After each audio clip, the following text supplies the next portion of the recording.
Hey guys, welcome back to the podcast. Today I have a special guest with me. I have Angeline Walsh here to talk about her new series, The Coroner's Assistant, which will be available to start streaming on Tubi January 25th. Angeline, hey, how's it going? I'm okay. How are you? I'm doing good. I'm so happy to have you on. You're actually my first interview for this year. Oh, special. Yeah, you're number one, girl. So I did just want to really just jump into the first question about your series is how did you come up with the idea for this series? Because I think it's so different and quirky and offbeat, and I like that. Actually, the whole series started off as sort of a spin-off of a short feature I made called A Murder Party back in 2016. And there was a character in that film called the coroner's assistant. The character didn't originally have a name, and it was played by Columbus, Ohio actor Cedric Gagel. And during the making of that film, we had to cut out a lot of his scenes. And that was really upsetting to me because I really liked his character. So I had the idea to make a short film with just that character. And then when I started writing the short film, I decided it should be a series instead of just a one off thing. And that's how it all began. That's cool. Okay, so you kind of already had like a little bit of a foundation for that character, and it was just Yeah. building up. Cool, cool. So what was it about this character and then this project specifically that you felt like you really wanted to see it through to the end? Because I heard that you worked on it for about, was it 6 or 7 years? Yeah. Yeah. Yeah. Well, first of all, I'm an incredibly stubborn person.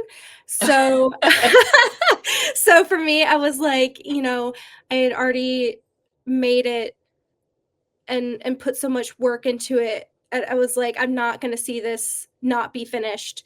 Um, we had I think we faced challenges every step of the way for this because we had trouble getting the first episode off the ground. We filmed episode 1 first, and then we did the other 3 episodes afterwards. There was like a 6-month gap in between episode 1 filming and the rest of it because of funding issues, and we had to recast a bunch of people that were originally cast for episode 1.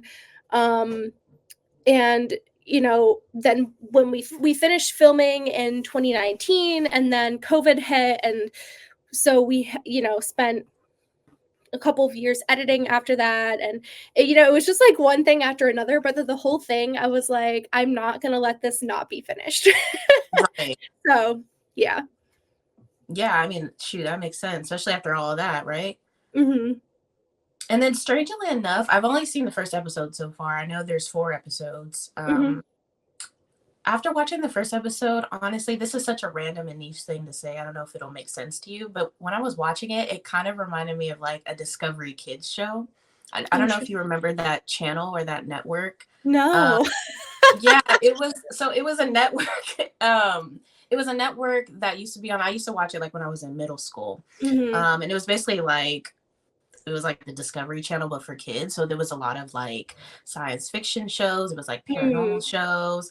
There was like documentary style shows, and it was like all like weird stuff, but it was something that I really enjoyed, and some of it was actually like educational too. But Hmm. anyway, it reminded me of that. I don't know why, Hmm. but it did, That's and interesting. I've I never was heard kind of someone say that before. That's a new one. yeah, I don't know, and I mean it as a compliment because it was No, I something. know. I know you meant it as a compliment. It's just really interesting hearing people like tell me what it reminds them of because everyone has something completely different. It's just really interesting. Right, right. And I was curious, like when you were creating the show, did you kind of already have it in mind of like a target audience that you wanted, or were you kind of just writing what you liked? Um when I first start writing something, I usually don't think of audience first, to be honest. I let it the story, take its course, and then after everything's like already done, then I start thinking of like, okay, who might enjoy this, but I never start off writing something thinking that it's going to appeal to certain people. I write it to appeal to me first. Right. If I like it, um, there's probably somebody else who'll like it. Yeah.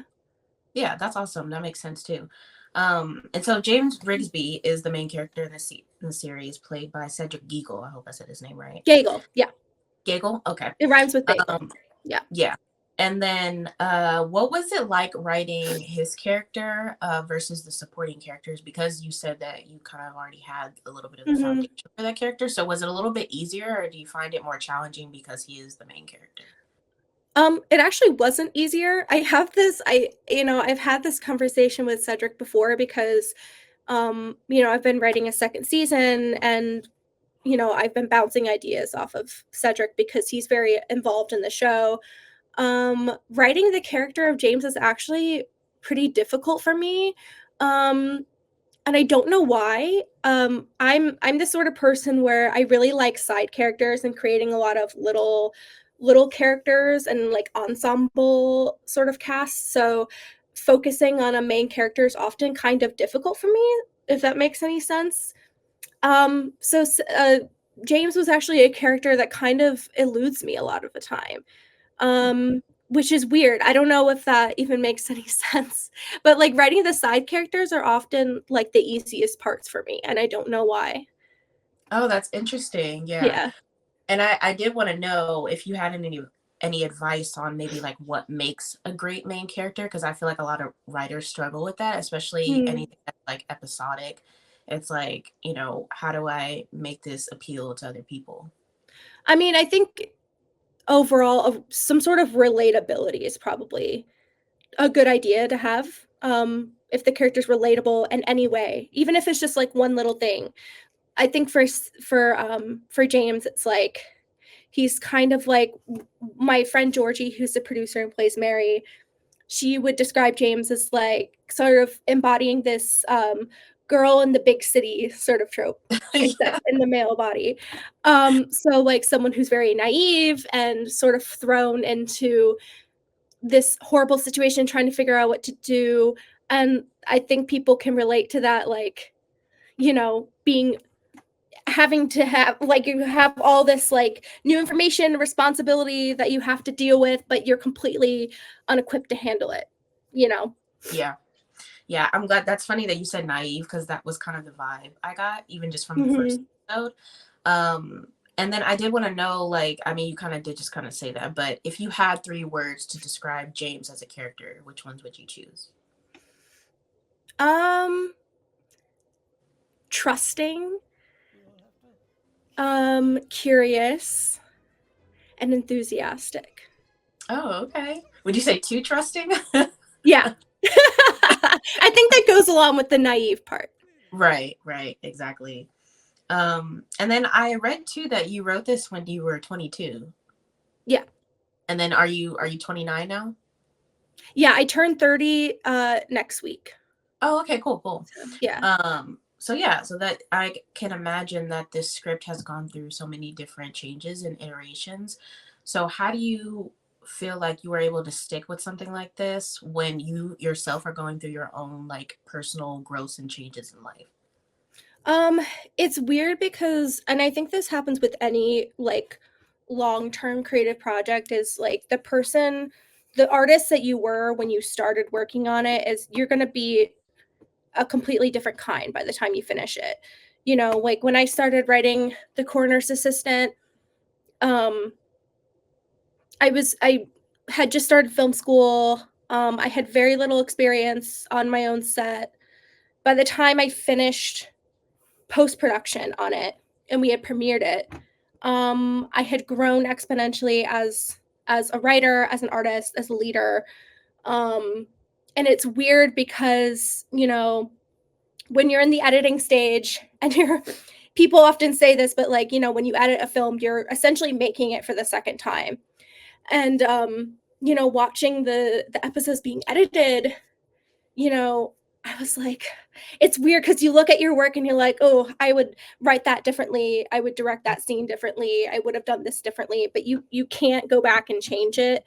Um, it's a very weird experience. So you have to sort of like accept that, when you made the thing, you were doing the best you had with what you had. And to not be too hard on yourself, you know. Yeah, that's a good lesson, I think, for really any creative. Um, How many seasons do you have planned for the show? Because I know, like I said, the first one has the 4 episodes. Mhm. Do you plan on kind of making this long term, like season two, three, four? I would love to. I actually have 3 seasons in mind. Um, I mean, if all if all goes as planned, yeah, 3 seasons, yeah. Okay, cool. Um, and so have you already kind of written like what the ending would be? Like, do you already have that in mind? I have in mind what I think the ultimate ending will be. I have season 2 written. I don't have season 3 written. I just have ideas for it.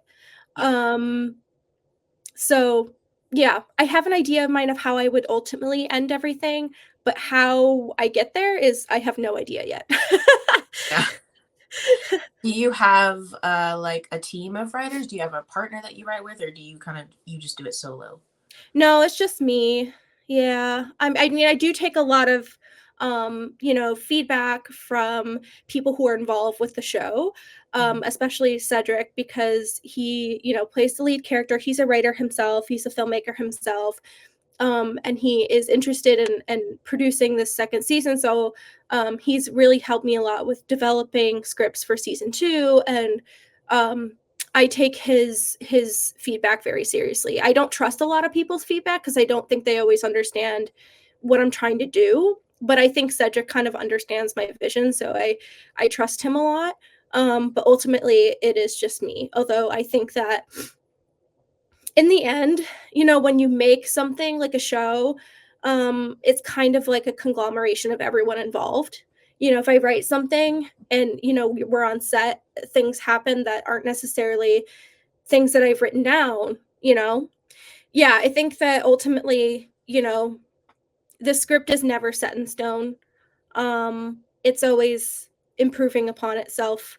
And I think the ultimate um product, or like what ends up being on screen, um Hmm. like I might have written the original script, but I think that everyone adds their own essence to the story. Yeah, definitely. I could see that for sure. And then I heard that you recently won an award at the Astra, so Yes, thank you. congratulations. Yeah, we won. So what was that um experience it like? was it was very weird, um because it was there were other people getting awards at that same event. There was Colleen Atwood, who I've admired her work for years. She's a costume designer. If you don't know, she's worked with Tim Burton a lot, and Tim Burton was one of the people that inspired me to go into film. And yeah, it was really weird. I introduced her and gave her her award, and then I got mine. So that was a very weird experience.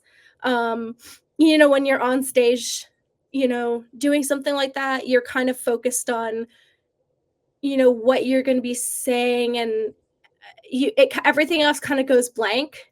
Hmm. So it's a weird experience, yeah, but it was really nice to be there with some of the people that I made the show with, and us being on the same stage together was really nice. Yeah, so how did that work? Did they let you know beforehand, like, hey, you're gonna get this award, or was it kind of like, Yeah. oh, okay. Yeah, our particular award wasn't like a competition award, it was something that they made for us. Hmm. Um, so, like, we weren't, like, running against anybody else, we knew we were getting recognized at that ceremony. So yeah. That's cool. Yeah, I can only imagine what that's like to kind of be in a room with people that you looked up to, and now they're your peers. Now they're people that, Yeah. you're kind of like basically competing against a little bit. And then, so, like I said, the Coroner's Assistant will be available to stream on Tubi starting January 25th. What would you say people can expect from you next?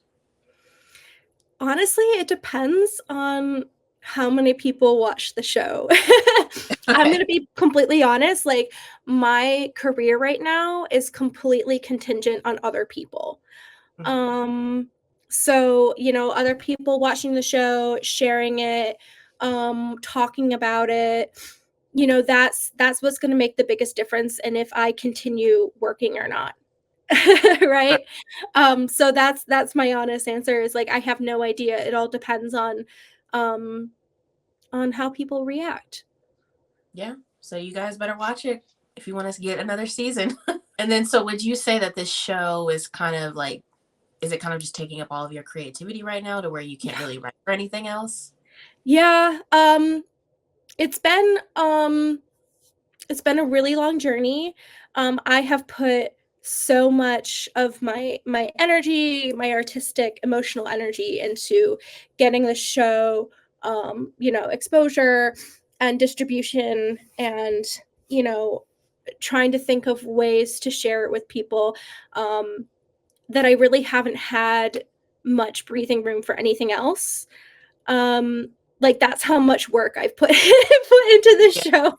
I think people don't understand, like, all the invisible work that goes into something like this, especially if you are, um, a creator who is, doesn't have an agent or doesn't have a studio backing you.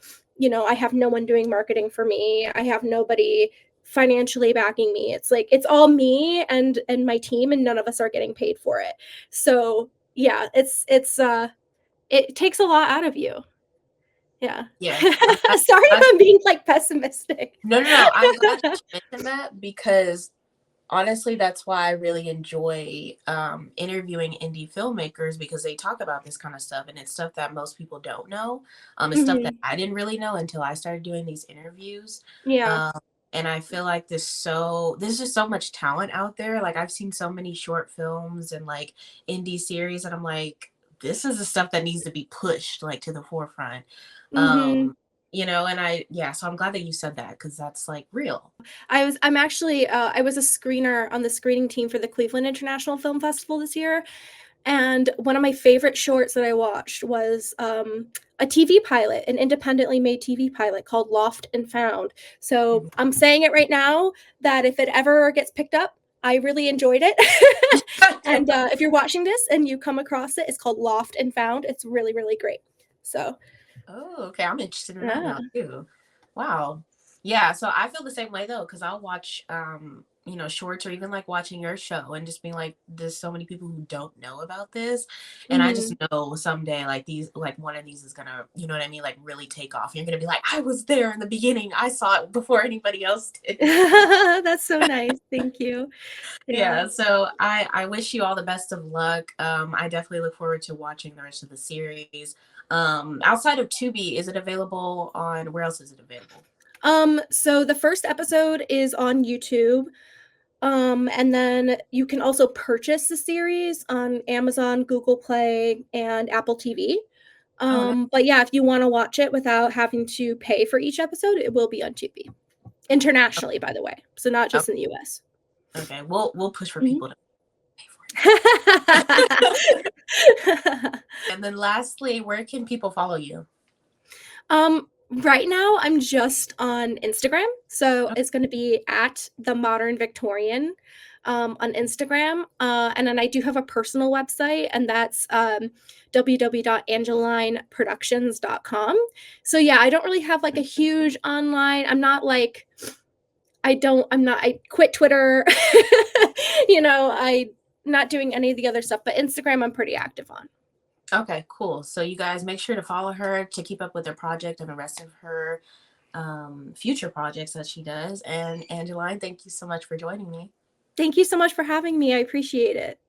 Yeah, like I said, wish you all the best of luck. I would love to have you back on too. Oh yeah, anytime. Okay, thank you. Have a good day. Yeah, you too. Bye bye.